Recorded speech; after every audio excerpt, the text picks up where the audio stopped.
ఎరుకల కోసం రూపొందిస్తున్నాడు కడప జిల్లాలో ఓ వ్యక్తి. ఇప్పటికే అక్షరాలు రూపొందించిన ఇతనికి ప్రభుత్వ ప్రోత్సాహం మాత్రం కరువవుతోంది.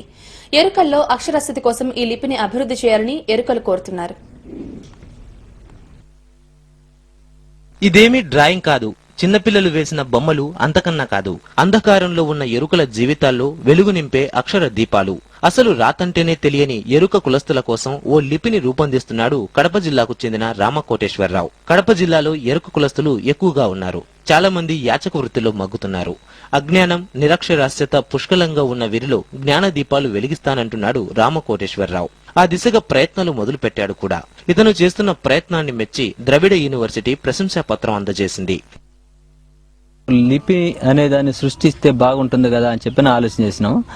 అప్పుడు ఒక ఆయన అడిగి తెలుసుకున్నా, ఈ భాషకు ఏ అక్షరాలలో కూడా కలయిక లేకుండా గాని ఉంటే అది లిపిగానే ఉంటుంది, తెలుగులో తమిళ్లో ఏ అక్షరాలలో కూడా కలవకూడదు అని చెప్పని ఆయన నాకు ఒక చిన్న సలహా ఇచ్చాడు. ఆయన ఈ లిపిని రూపొందించడం కోసం రామకోటేశ్వరరావు తమిళం, కన్నడం, హిందీ భాషల్లో పరిశోధన జరిపాడు.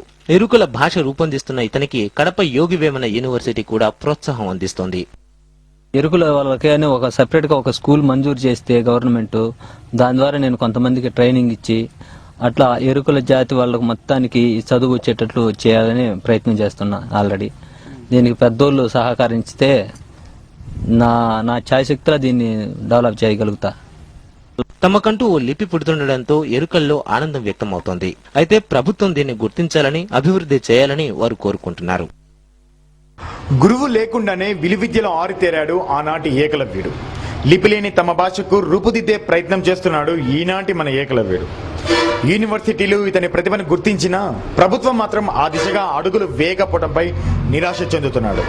తనకు మరింత సహాయ సహకారాలు అందిస్తే మెరుగైన ఫలితాలు సాధిస్తానంటున్నాడు ఈ ఎరుకల లిపి సృష్టికర్త.